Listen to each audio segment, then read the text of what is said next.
हिरव्या रंगाची शी जर झाली म्हणजे काहीतरी मोठी गडबड आहे का? ओ माझं खूप जणांना वाटतं. इनफॅक्ट आपल्याकडे म्हणलं जातं बाळाला मुळशीच झाली, तूच पालक खाल्लं, तुलाच गॅस झाले, तुझं पोट खराब झालं म्हणून बाळाची शी हिरव्या रंगाची झाली.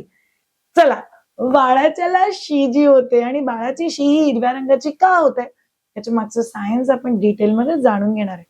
आपण लोक उभ्या आयुष्यात आपली शी तरी एवढी निरखून बघितली का जेवढी आपण बाळाची शी निरखून बघतो? पण आपण बघतो. तर हिरव्या रंगाच्या पॉटीच्या मागचं कारण काय हे आधी जाणून घेतो. पहिला प्रश्न जो तुम्हाला पडेल, बाप रे माझं बाळ ना खूपच हिरवी पॉटी करतंय. तर पहिली गोष्ट चेक करा, बाळ ऍक्टिव्ह आहे का? म्हणजे हसतंय का, खेळतंय का, उठतंय का, दूध पितंय का, नॉर्मल आहे का? हो नॉर्मल आहे. टिक. म्हणजे बाळाला आतमधून काही प्रॉब्लेम नाही. कारण बाळाला प्रॉब्लेम असला तर बाळाला ताप येणार, बाळ इनॅक्टिव्ह होणार, बाळ दूध नाही पिणार, बाळ एका जागी मलून पडून राहणार, हसणार नाही. आणि दुसरी गोष्ट जी खूप महत्वाची जी तुम्हाला चेक करायची, हिरव्या पॉटी बरोबर बाळाला ताप आलाय का? जर बाळाला ताप असेल, इनफॅक्ट हिरवीच काय कोणत्याही पॉटी बरोबर आपण म्हणजे काही गोष्टी आपण म्हणतो ज्या घरी ट्रीट नाही करायच्या, ज्यापैकी एक आहे हिरवी पॉटी. जर बाळाला ताप असेल तर सो ताप आल्यानंतर खूप उलट्या होत आहेत बाळाला, वजन ठीक आहे, बाळ हस्त घेत आहे, प्रॉब्लेम नाही, पण त्याच्याबरोबर ताप आहे, अर्जंट बेसिसवरती आपल्याला डॉक्टरला व्हिजिट करायचं. आता कारण जाणून घेऊयात, एक्झॅक्टली हिरव्या रंगाची पॉटी होते का? पहिली आणि महत्वाची गोष्ट, जर तुमच्या बाळाला आयर्नचं औषध चालू असेल, तर काही ठिकाणी बाळ जन्मल्यानंतर आयर्नचा शॉट दिला जातो, म्हणजे आयर्नचं एक सप्लिमेंट दिलं जातं, किंवा काही ठिकाणी पिलू 4 महिन्यात झालं, 6 महिन्यात झालं किंवा आयर्न सुरू केलं जातं. कधी कधी बाळ जर अगदीच खात नसतील, अगदीच उपाशी असं वाटत असेल, तर बाळांना आयर्न दिलं जातं. आणि कधी कधी जर काही ब्लड टेस्ट मध्ये एखादी गोष्ट डॉक्टरांना जाणवली तर पिल्लूला आयर्न दिलं जातं. तर काही कारणाने पिल्लूला आयर्न दिलेलं आहे, तर त्याच्यामुळे पिल्लूची पॉटी ग्रीन होऊ शकते. अजून एक महत्वाचं कारण आहे, जर तुम्ही तुमच्या बाळाला फॉर्म्युला मिल्क देत असाल, फॉर्म्युला मिल्क हे आयर्न फोर्टिफाईड असतं, म्हणजे त्याच्यात आयर्न ऍड केलेलं असतं. तर जर फोर्टिफाईड फॉर्म्युला मिल्क देत असाल ज्याच्यात आयर्न एक्स्ट्रा आहे, म्हणजे काही कारणाने डॉक्टरांनी तुम्हाला ते फॉर्म्युला मिल्क सजेस्ट केलंय, तर त्याच्यामुळे पण हिरवी पॉटी होऊ शकते. आणि नॉर्मल कधी आहे? बाळ खेळतंय, बाळ हसतंय, बाळ आरामात आहे, तुमचं बाळ दूध व्यवस्थित पितंय, झोपतंय व्यवस्थित, ह्या गोष्टी तुम्ही टिक केल्या ना आणि ताप नाही, म्हणजे बाळ अगदी ठीक आहे. पण मग दुसरं महत्वाचं कारण काय, जे मॅटर ऑफ कन्सर्न नाही आपल्यासाठी, पण तुम्हाला काळजी घ्यायची गरज आहे. हिरव्या रंगाची पॉटी, युजली बाळाला हिरव्या रंगाच्या पॉटीमध्ये तुम्हाला कधी कधी असे दोऱ्यासारखं स्ट्रक्चर दिसतं, किंवा बाळाच्या हिरव्या रंगाच्या पॉटीमध्ये व्हाईट कलरचे डॉट दिसतात, आणि बाळाच्या पॉटीला स्वीट स्मेल येते. हे एकदम नॉर्मल आहे.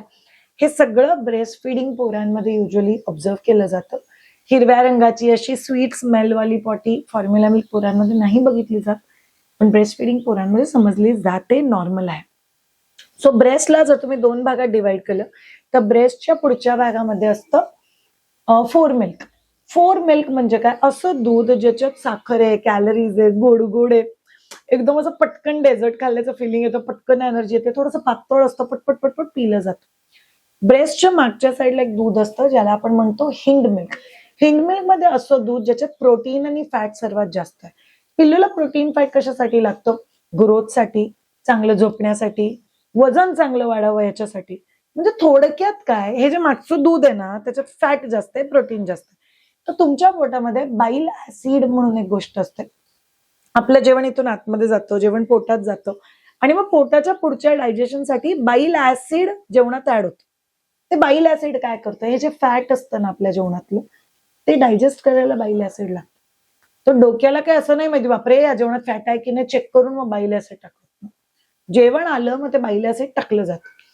ते बाईल ऍसिड टाकल्यानंतर जर असं जाणवलं आपल्याला की बाईल ऍसिड आलंय जेवणामध्ये, पण जेवणामध्ये फॅटच नाहीये ज्याला ते डायजेस्ट करेल, तर मग काय होतं, ते बाईल ऍसिड तसं पॉटीतून निघून जातं. म्हणजे थोडक्यात काय, जर तुमच्या पिल्लूला ग्रीन पॉटी अखंड होत असेल तर प्लीज बाळाचं वजन चेक करा.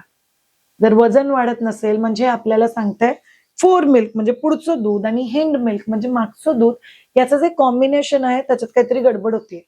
इधर तुमचं पिल्लू नुसतं पुढचं पात्र पात्र दूध पित आणि मागचं फॅटी दूध पितच नाही आणि त्याच्यामुळे ग्रीन कलरची पॉटी होती. म्हणून ही पॉटी तुम्हाला भरपूर काही काही एक्सप्लेन करून जाऊ शकते. आणि तिसरी आणि अतिशय महत्वाची गोष्ट, जर तुमचं बाळ खुश असेल, हॅपी असेल, खेळत असेल, ऍक्टिव्ह असेल, दूध पित असेल, झोपत असेल, खात असेल, सगळं व्यवस्थित चालू आहे तरी पण ग्रीन पॉटी होते, तर कधी कधी असंही होऊ शकतं की तुमचं बाळ खूप पटापट जेवण डायजेस्ट करते, म्हणजे दूध गेलं ढगढिक ढिक ढिक ढिक डायजेस्ट झालं आणि निघून गेलं.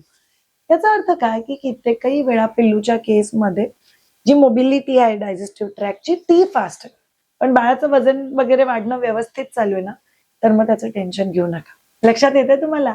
येस, पॉटीचा कलर कधी कधी आपल्याला टेन्शन देतं. ब्लॅक कलरची पॉटी, रेड कलरची पॉटी, व्हाईट कलरची पॉटी, त्याच्याबरोबर ताप, यापैकी जर काही झालं तर तुम्हाला डॉक्टरांना दाखवण्याची इमर्जन्सी आहे. पण अदरवाईज नॉर्मल लाईफ मध्ये तुम्हाला डॉक्टरकडे पळायची गरज नाही.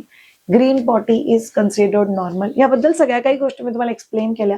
जर तुम्हाला माझ्याशी बोलायचं असेल, आमचे प्रोडक्ट कोर्सेस बघायचे असतील, प्रेग्नन्सी पासून पिल्लू 7 वर्षाचं होईपर्यंत सगळं काही आपण बघतो, अगदी वेट लॉस, बाळाची स्लीप, बाळाचं जेवण, बाळाचं टँट्रम, बाळाचं पॅरेंटिंग, तर मी त्या वेबसाईटचे डिटेल्स लिहिते आणि कॉन्टॅक्ट नंबर पण लिहिते, तुम्ही तिथे कॉन्टॅक्ट करू शकता आणि नक्की व्हिजिट करा आणि चॅनलला सबस्क्राईब करा. Thank you for being a my तुझा family member. Have a great time. Bye bye.